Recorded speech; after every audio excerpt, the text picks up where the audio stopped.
Pessoal, boa noite. Nós vamos fazer aqui a devolutiva do teste de calor latente, tá certo? Vamos lá. Primeira questão era um corpo de massa de 6 gramas em estado sólido é aquecido até o ponto de fusão. Sabendo que o calor latente do corpo é de 35 calgramas, pergunta é a quantidade de calor recebida pelo corpo. Então vamos lá. Como é que a gente efetua o cálculo de calor latente? Calor latente, segundo a videoaula que a gente assistiu, né? É a quantidade de calor dividido pela massa. Tá certo? Vejam, pessoal, que aqui ele deu o calor latente, né? O calor latente do corpo é 35, né? Então é L, calor latente é L. E a quantidade de calor recebida pelo corpo é o que ele quer saber, né? Então o que ele quer saber é Q, quantidade de calor. E a massa do corpo, tá lá no começo da questão, é 6, né? Aqui, pessoal, era só fazer produto no meio pelos extremos. Q vezes 1 ia ser Q, e 6 ia multiplicar 35, certo? 6 vezes 5 seria 30, dia 3, né? 6 vezes 3, 18, e 3, 21. Então a resposta certa aqui seria 210 calorias, né? Calor é calorias. Então seria a letra B, né? 210. Facinho, não era a questão? Próxima. Inicialmente em um estado líquido, um corpo com massa de 40 gramas é resfriado e alcança devido resfriamento ao estado de fusão. Sabendo que a quantidade de calor é 1.200 calorias, o calor latente de fusão desse corpo seria quanto, pessoal? Agora aqui ele já quer saber o calor latente, né? Esse conteúdo, pessoal, que eu falei, a parte teórica dele é complicada um pouquinho, mas os cálculos são bem simples. Quem é o calor latente é a pergunta, né? Então o que ele quer saber é L. Qual é a quantidade de calor? A quantidade de calor está aí no enunciado, aqui bem no final, ó, 1.200. Aqui, ó, 1.200. E qual é a massa? A massa é 40. Então eu posso cortar esse zero com esse. Se eu dividir 12 por 4, é 3, né?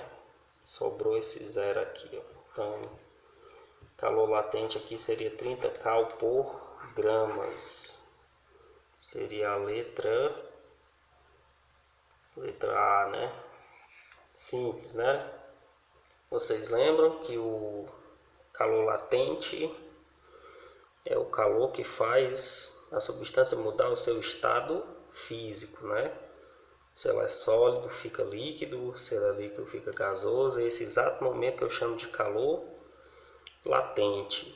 O outro é o calor sensível. Calor sensível apenas eu tenho variação de temperatura, né, pessoal? Variar a temperatura, mas não muda o estado físico da matéria. Ele apenas sofre variação de temperatura, né? Qualquer dúvida, assistam novamente a videoaula lá. Está disponível no mini grupo aí de física. Essa terceira, pessoal, é uma questão bem fácil. A mudança da água do estado líquido para o estado gasoso. Então, líquido para o gasoso. Era só vocês lembrar os 3 estados físicos da matéria: o sólido, o líquido e o gasoso, né? Cada mudança dessa, pessoal, recebe um nome, né? Cada mudançazinha dessa recebe um nome. Do sólido para o líquido é fusão. Do líquido para o gasoso é vaporização, né? Seria a letra B. Do gasoso para o líquido, as coisas condensam, né, pessoal? Condensação. E do líquido para o sólido seria solidificação. Tá certo? Só lembrar os estados físicos da matéria. Quando ele é sólido e passa para o líquido, eu chamo de ponto de fusão. E quando é líquido e passa por gasoso, eu chamo de ponto de ebulição. Esses são conceitos, pessoal, que você precisa ter assim na ponta da língua mesmo, pelo nível que vocês já estão. Segundo ano, não é para vocês esquecerem isso aí não. Próximo, ó. Questãozinha da Marquenzo. Boa, rapaz, isso daí, ó. Quando um corpo recebe calor. O que é dizer que um corpo recebe calor, pessoal? Quando eu falo que um corpo recebe calor, ele está recebendo energia, né? Energia. Calor é energia. Energia em trânsito, né? Então, quando você diz, quando o corpo recebe calor, sua temperatura necessariamente se eleva? Depende do calor, né, pessoal? Nós acabamos de estudar que existe dois tipos de calor, o sensível e o calor latente, né? O calor sensível, ele varia a temperatura, mas o calor latente, ele não varia a temperatura. Ele apenas ganha calorias, mas a temperatura mantém-se constante, né? Então, ele diz aí, sua temperatura necessariamente se eleva. Se for, ele não especificou que tipo de calor é, né, pessoal? Então isso está errado, né? Está errado, porque se for calor latente, não vai elevar, né? Letra B. Sua capacidade térmica diminui. O que é capacidade térmica, pessoal? Capacidade térmica, pessoal. Imagine que isso aqui seja um copo com água. E aqui seja uma piscina, certo? Um copo e uma piscina. O que é capacidade térmica? Quem é difícil, mais difícil? Quem seria mais difícil aí, pessoal? Você aquecer. Seria mais difícil aí a piscina, né? Então, capacidade térmica, pessoal, ela tem a ver com a quantidade, né? Nós vimos isso aí também no último conteúdo. E o calor específico de uma substância, ela é uma grandeza comum a todas elas, né?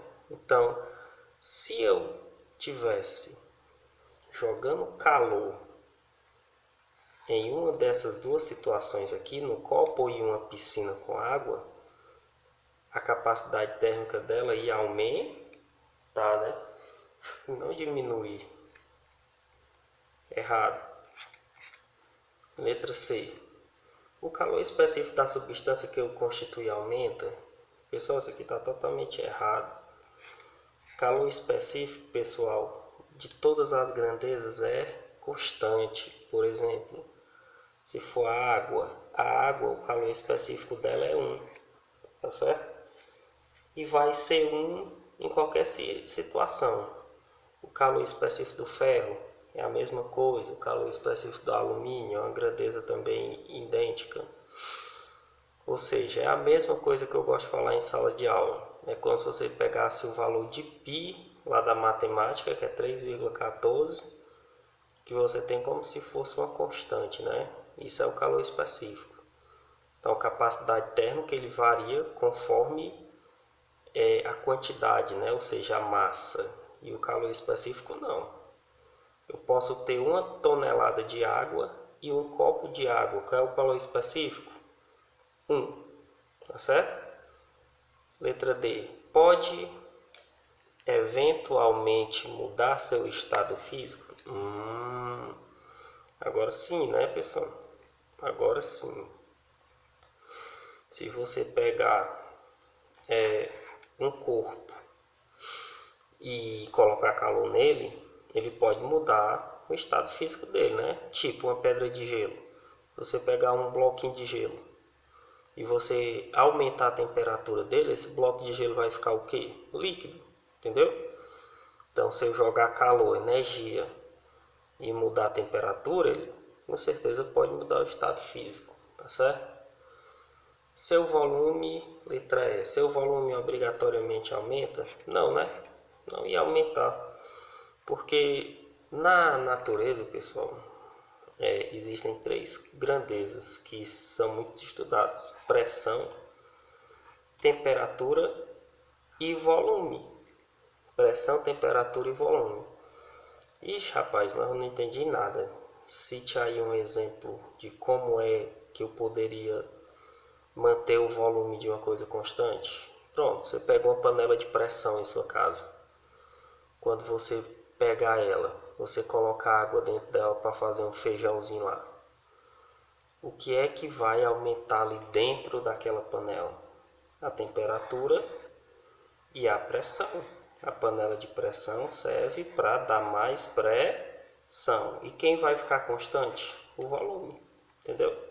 Então, não necessariamente ou obrigatoriamente o volume iria aumentar, tá certo? Então, essa questão aí que é uma questão muito boa e que precisava de muita teoria para resolver, seria a letra D, tá certo? Já essa outra questão aqui, pessoal, a gente ia trabalhar o gráfico, né? Ó, observe a imagem anexo e diga qual o item correto. Tá pequenininho aqui, mas dá para vocês lerem. O diagrama abaixo representa a curva de aquecimento de 20 gramas de uma substância inicialmente líquido. O que é que significa dizer que essa substância bem aqui está inicialmente no estado líquido? Que bem aqui, ó, nesse valor 10, essa parte bem aqui significa dizer que aí é o estado líquido, certo? Aqui seria calor sensível, né? Porque está variando a temperatura. Aqui, ó, a reta é constante. Calor latente. Aqui também seria o calor sensível, né? Qual é a pergunta? O calor latente de vaporização da substância. Calor latente de vaporização da substância. Como é que a gente ia fazer isso aqui, ó? Calor latente, pessoal, de vaporização dessa substância aí, ele encontra-se aqui, ó, de 200 até 400, que é esse momento aqui onde a temperatura não aumenta, ó, veja que a temperatura aqui é 20. Ela não aumenta, logo